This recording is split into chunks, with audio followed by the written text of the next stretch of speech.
Hey kids, welcome back to the channel. So today we're gonna be talking about Game of Thrones.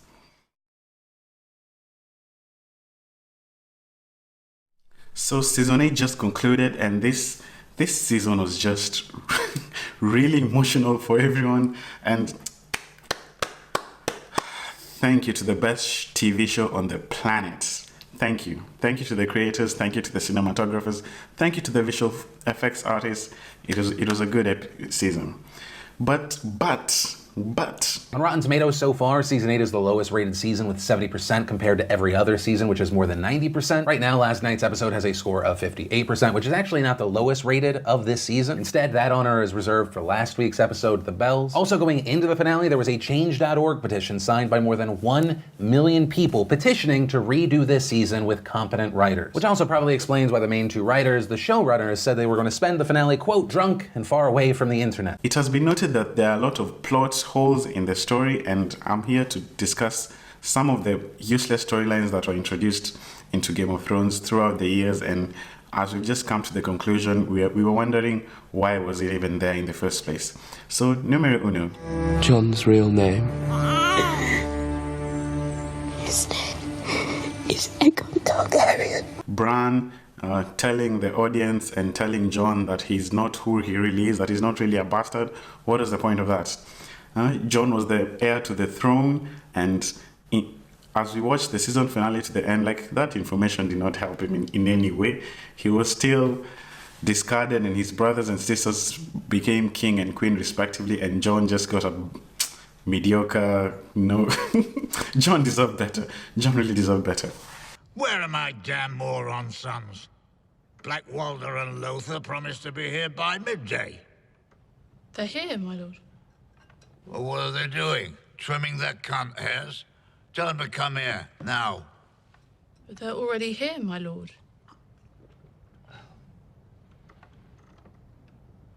Here, my lord.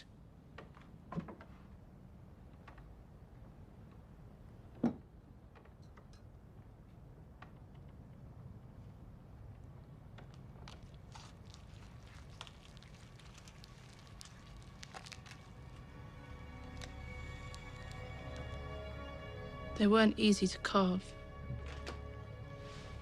especially Blackwalder.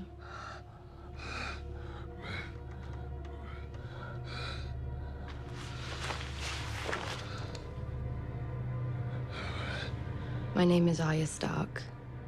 I want you to know that. The last thing you're ever going to see is a Stark smiling down at you as you die. Another useless storyline was Arya Stark when she went to be taught to be a faceless, no name, this whole faceless saga drama, and for her to only use this once to kill Walder Frey.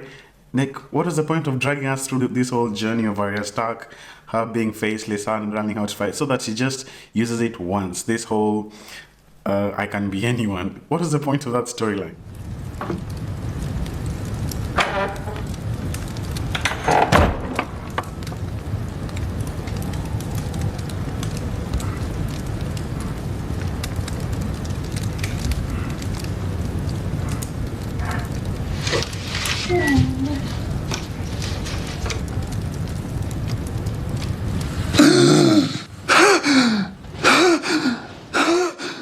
One of the most useless storylines was Jon Snow being resurrected from the dead.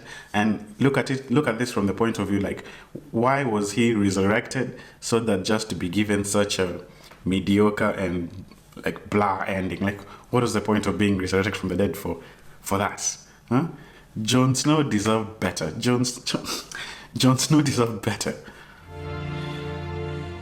He's never been a bastard. Another useless plot twist was when Tyrion was standing outside Dany and Jon Snow's room while they were consummating their love. What is the point of that? What is the damn point of that? Because they showed it like this was like an oops. Dany and Jon had just been caught doing something they shouldn't be doing, and here was Tyrion. Maybe he was plotting with Cersei, or maybe this was going to be used against them in the future, but nope. Nope, this whole love affair was not used, so this part of this storyline was just useless. My watch is ended. Back in season 6, when Jon, he had just been murdered in the previous episode, then on this episode he declared his watch has ended. What is the point of that if at the end of the season he's just being thrown back into that same Castle Black to be part of the Night's Watch? What is the point of this? My watch has ended. What is the point?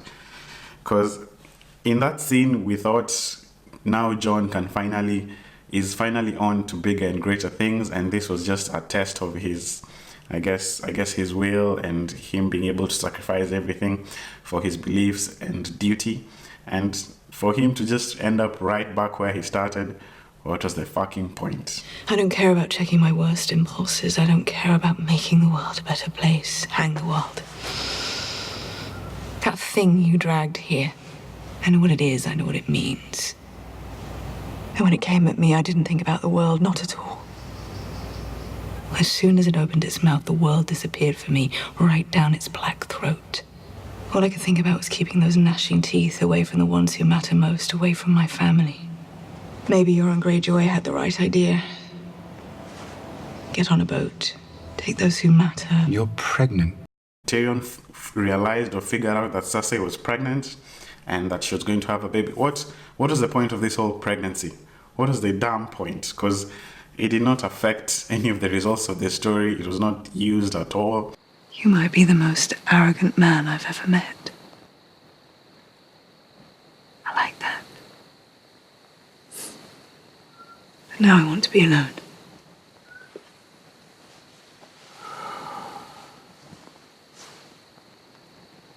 I'm going to put a prince in your belly.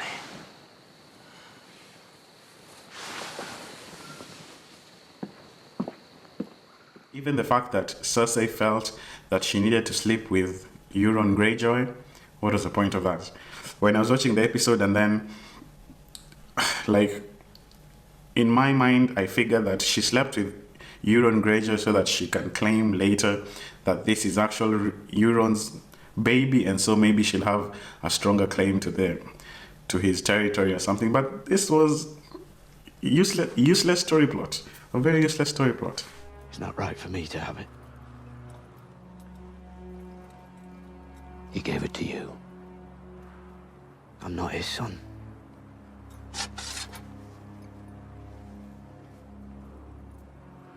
I brought shame into my house. I broke my father's heart. I've forfeited the right to claim this sword. It's yours. It'd serve you well. And your children after you. Another useless story plot was when Jon Snow was giving back Longclaw back to Jorah, and in the episode, Jorah was famously said, "May this sword serve you faithfully for you and your children." What was the point of that storyline? Because Jon Snow was sentenced to Castle Black, where he can never take a wife, he can never have children. So what is the point of this actual scene? What is the point of this scene?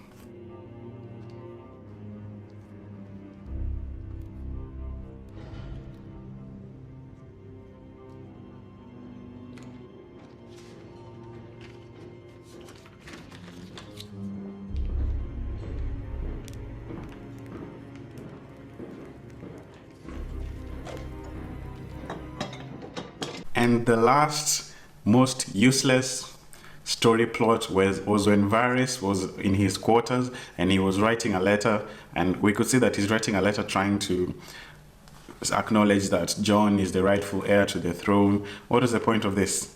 What is the point of this whole story plot? Because one, who was he writing the letter to? Did he actually send it? Was he just responding back to a letter? Like, this whole betrayal he was trying to do, like, what is the point? Did he actually succeed or fail? Because it was not used anywhere in the story in the end. So who was this exchanging communication with? Who did he start a revolution with? Producers and guys at Hollywood, you write endings better. Write your endings better. We do not need a rushed thing. You could have gone on until season 20. We don't care. We would have still watched. So thank you, Game of Thrones. I'll see you guys on the next one. Bye.